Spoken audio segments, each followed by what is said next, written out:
Thank you all for coming out. I will keep my talking to a minimum and let our amazing panelists here do most of the talking tonight, but we'll hopefully be able to guide the conversation a little bit and provide some value for y'all here today. Just a brief introduction. My name's Zach Cohen. I work with the Bitcoin Policy Institute. We are a 501c3 think tank in Washington, D.C., basically just trying to educate policymakers. So um, that's me. I want to hand it over to y'all. If you could just introduce yourselves, maybe say a little bit about what you're working on. And Renata, if you could also give us just a broad overview of what Fedi is working on, because I think that will help folks, especially if they're kind of curious about what that QR code is. Okay. Yeah, just a reminder that you need to download the app to scan the cash notes under your seats and also the community. So basically, my name is Renata. I'm head of field operations in Fedi. So I'm the eyes of Fedi on the ground globally. And what Fedi does is basically we are a private wallet, Bitcoin wallet. And on the top of the Bitcoin wallet, we try to offer encrypted chat and other options for encrypted options for people.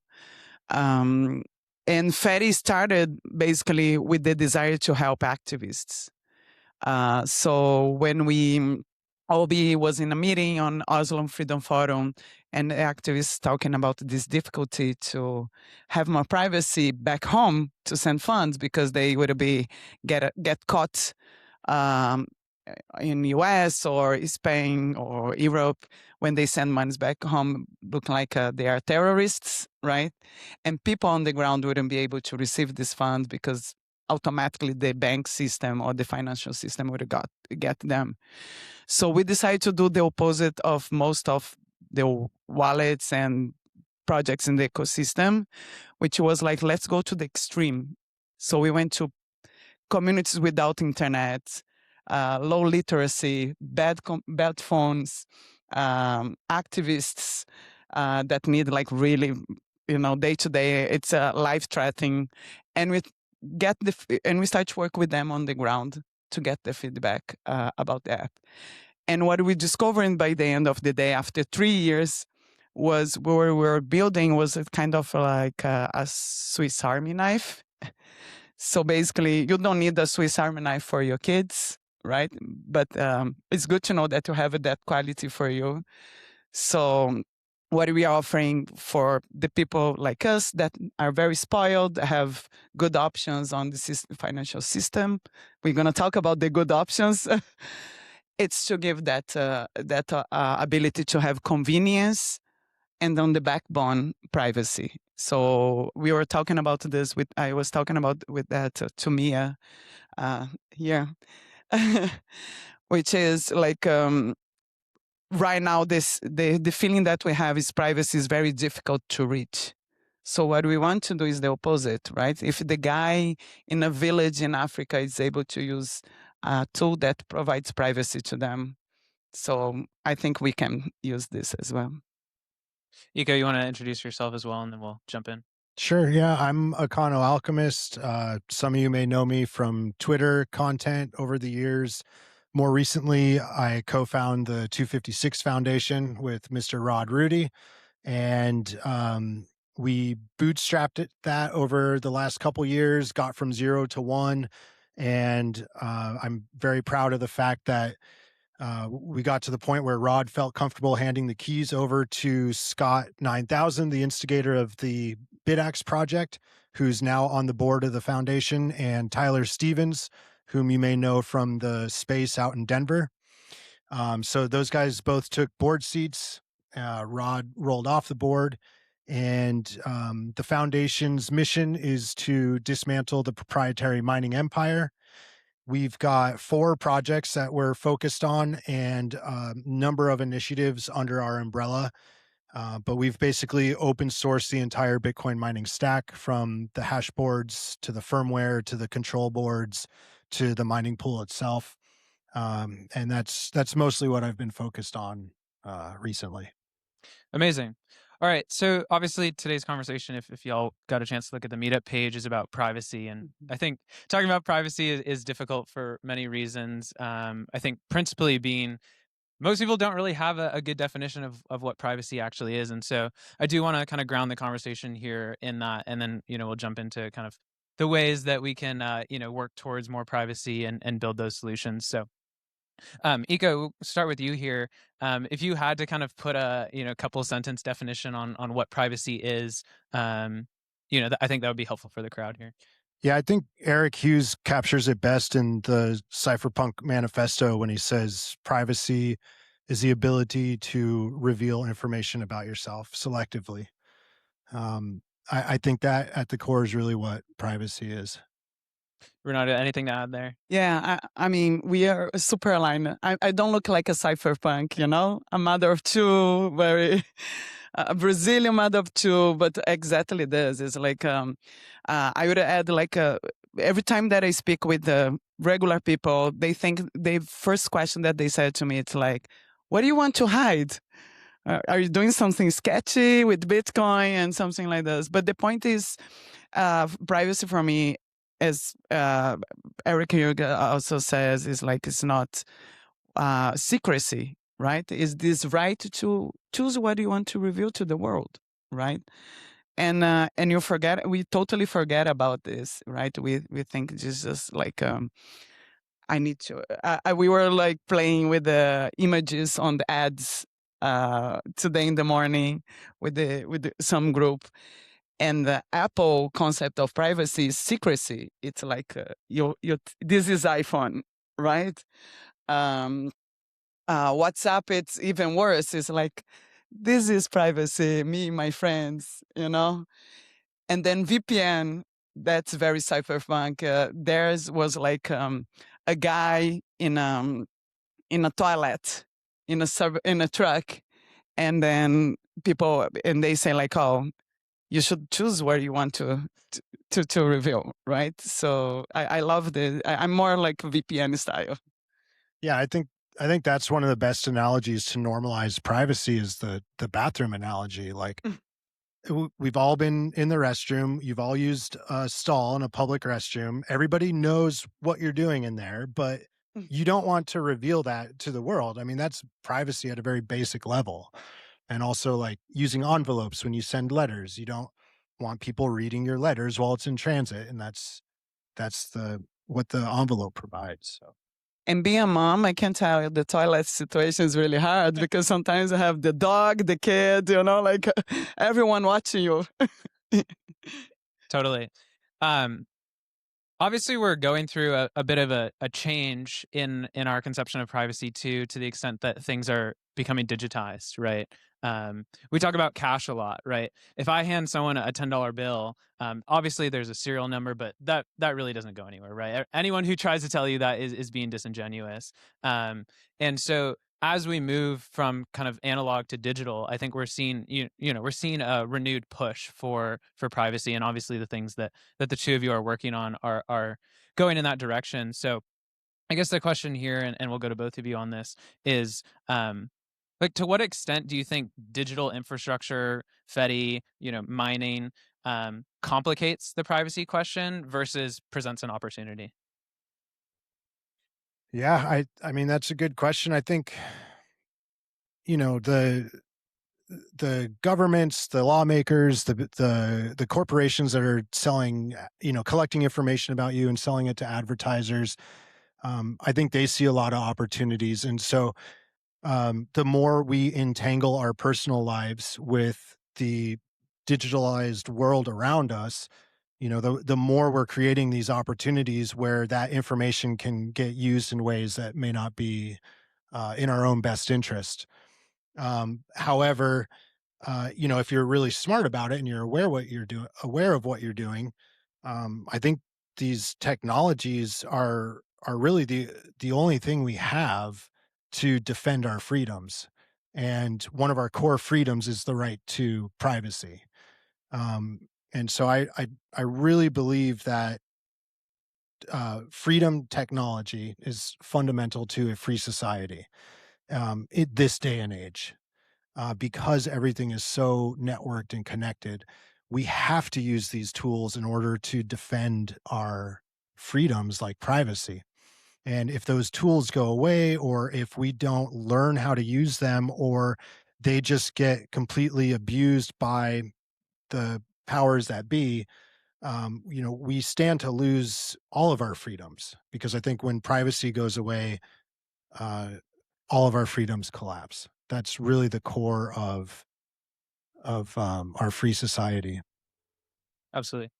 Yeah, I can tell like I was privacy pilled, not like that much time, And and what freaks me out every time that I read more about this is just to think about the blueprint that I left from my whole life, all my emails, or because nobody told me about this, and then how you can erase that, right? It's very hard, and I was one of the things that I was researching was about like this reverse way to communicate with AI or everything that you have in social media, for example, which is work with disinformation.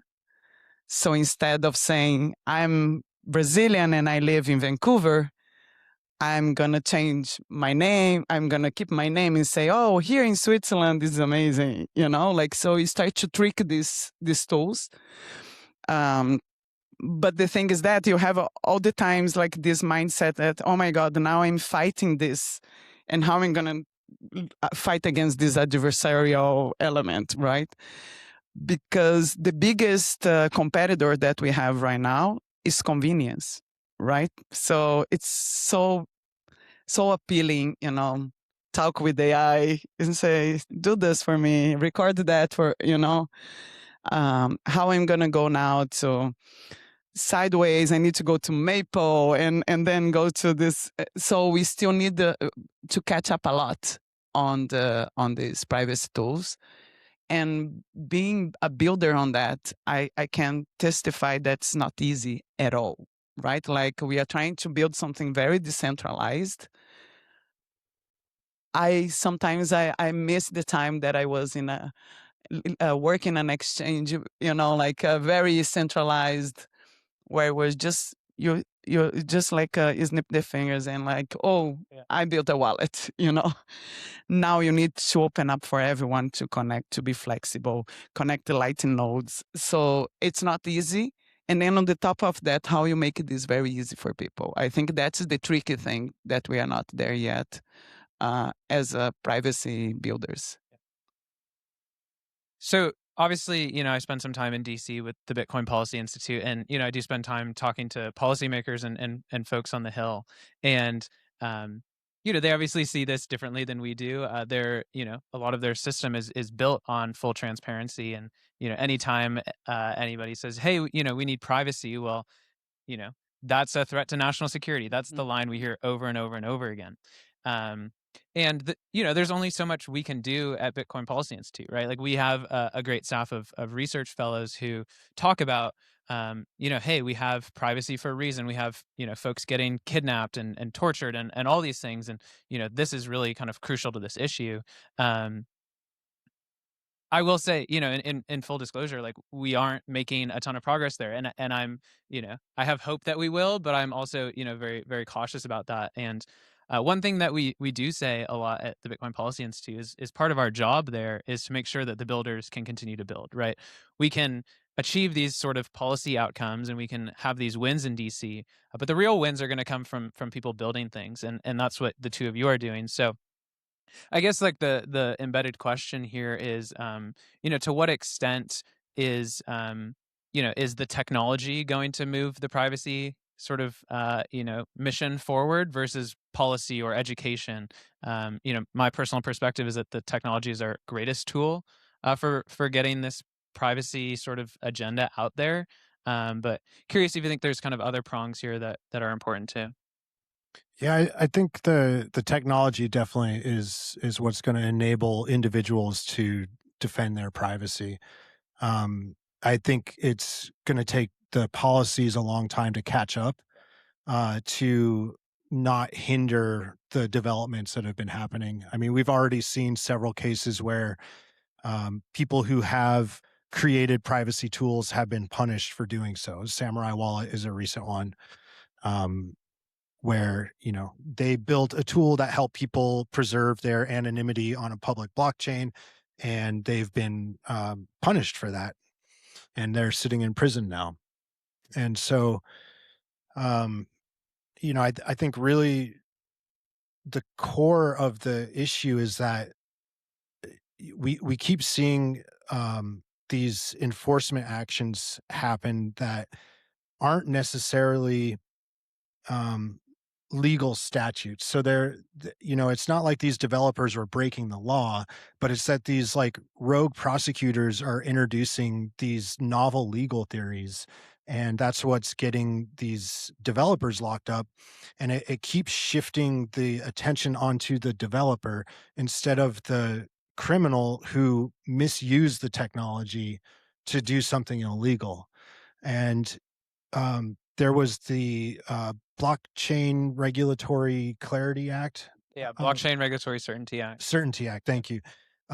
Which tried to put in some protections to make sure that software developers wouldn't be considered money transmitting businesses, which I think is great and all.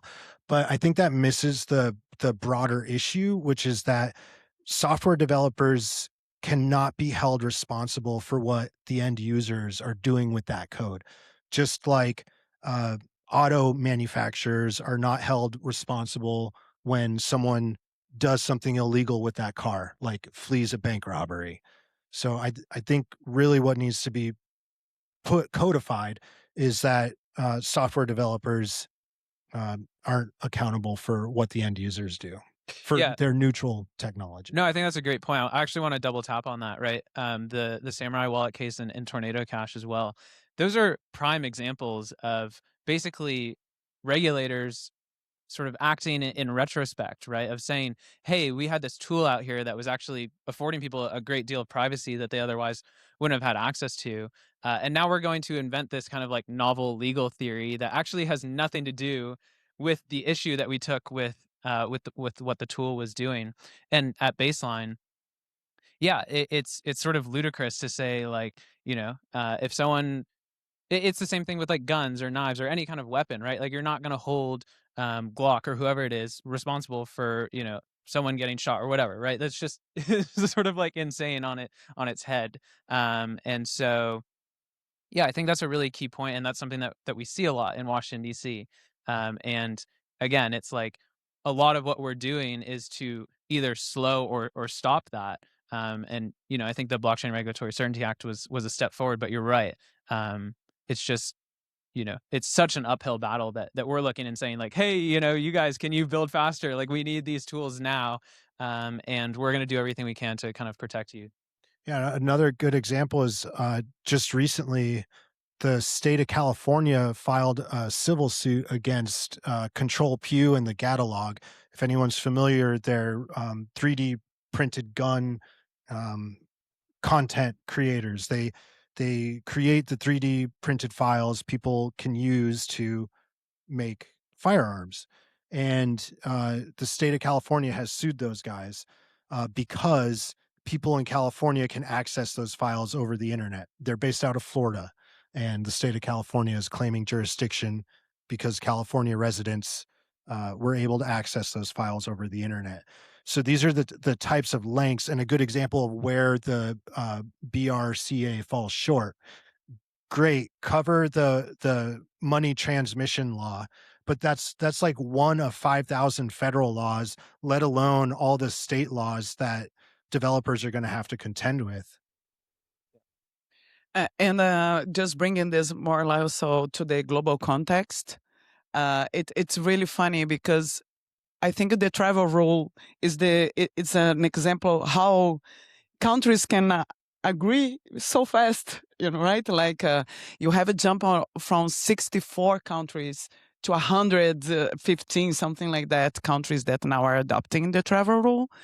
And it's such a danger thing because now your information is traveling, right? They are going to Brazil, they are going to US, so they are all talking with themselves, right? So I think there is this component of the regulatory aspect that is getting tighter and tighter.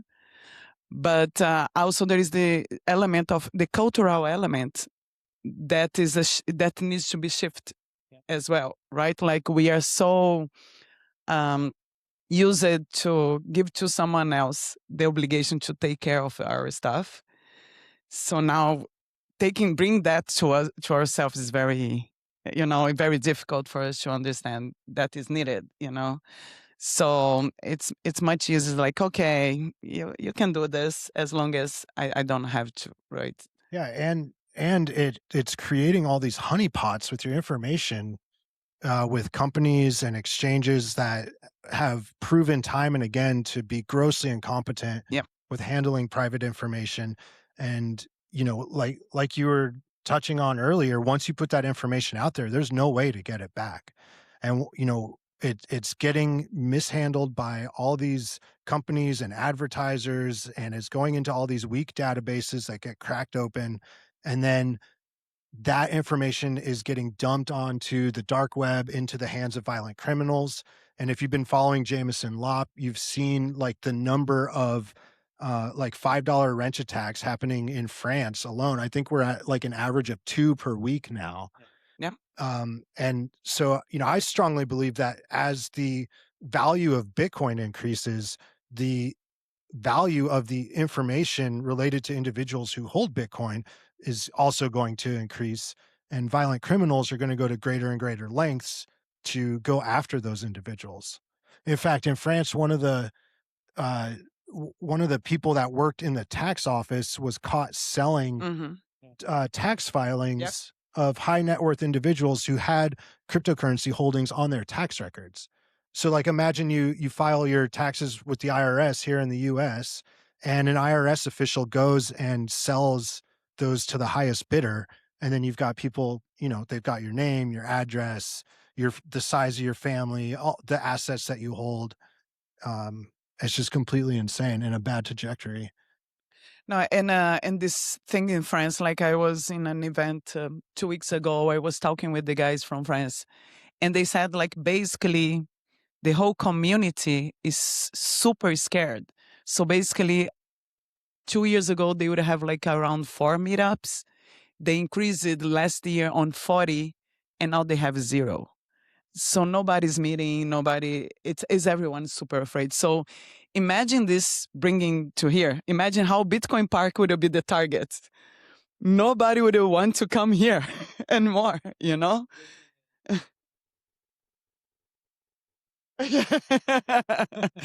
But they don't care, right? Like, it's like, I'm gonna go to the Bitcoin place where everyone holds Bitcoin, right? And so I don't want to live in a society like that. I want to be able to own whatever I want. Yeah, it's maddening because simultaneously, like our information's getting mishandled, we're being targeted, and the government is trying to take away our ability to defend ourselves and carry firearms and manufacture firearms. So this is what I mean when I say like free society collapses when we're not able to defend these very basic God-given rights. Yeah, I want to keep an eye to the clock here. Obviously, kind of wrapping up, but final question for the two of you. Obviously, we've gone a little bit down the the dark path here, which is reasonable, right? That's where we're at. But I want to give folks in the room an opportunity to think about how to kind of better their own personal privacy, what kind of steps they can take, how they can get involved with the projects that you are working on to help build out that infrastructure. Sure. Yeah. I mean, I think one of the best things you can do is just really make a conscious effort to keep yourself off of lists. Like, I mean, even as simple as like ordering stuff from Amazon, like use your initials instead of using your full name. Use a PO box or a private mailbox. I think another really good step you can do is like stop using Google services, Gmail, Google Docs. Like I know this stuff is convenience, but it's that convenience that's really helping construct these walls of surveillance around you. So like if you could do one thing to help protect yourself, one, keep yourself off the list. 2, I would recommend stop using Google services. And 3, like consider using a mobile phone that you can flash like a privacy focused operating system on, like Graphene OS onto an Android device. That's going to help tremendously. It's got some really great privacy protections built in by default, and that's going to help you a lot, like keeping your information from constantly phoning home to Google or Apple. Yeah, I love the idea also like this disinformation structure, because this is something that okay, what is in the back you cannot redo, it's much difficult to erase, but then you can start to play around with that, and it's a beginning, right? As I said, like I'm not on your level yet. I'm so sorry. I'm very far from that. um, but like at least being more cautious about like where you're giving as a beginning. So one of the things that it's basic, like for example, Proton email, right? Like you can create an account. It's not difficult. I did one. If I can do it, you can do it.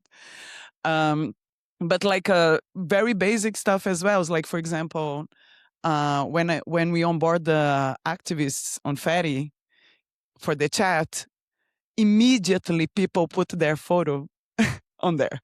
So in Fedi, we don't ask for ID, we don't ask for any personal information, but the temptation is so hard that they come and put like, okay, this is me here, right? So if you don't need to, don't expose yourself, right? Like one of the things that I feel very apologetic to my kids, but like I've been trying not to bring any pictures or anything from them on the internet. I've been done this before, so I'm trying to erase this, but like I have totally avoided this right now, like creating this tracking of their lives there. And I don't know if we have parents here, but like even controls, I feel super bad to be the one that is controlling their activities, but it's very important to see what's happening. It's basically internet is like, if you don't have any control of your kids on this, it's basically you are dropping your kids at 3 a.m. downtown New York and let them run free, right? Um, and looking for like options that can be more accessible. So, for example, on Fedi, we've been trying to bring this communication, money in a private way. But there is other tools as well that can provide as well this type of tools as well. Sorry, I just got to add one more thing to what you were saying about like your kids and their online footprint. I would really encourage you to like encourage your close friends and family to start adopting things like Proton Mail or encrypted messaging apps. Because it's great if you're using that stuff, but if you're the only one in your social circle that's trying to use privacy tech, you're basically dancing with yourself, so to speak. You're not really protecting yourself very much if every message you send is just going clear text to the people you're sending it to in the end. So encourage your community to use privacy tools as well. And I think do more what we are doing here is connect people physically with people physically, right? Like that's the best way to communicate. Um, I think we are losing this. We lost this a bit with the digital world, and now I think we are starting to come back to this as well.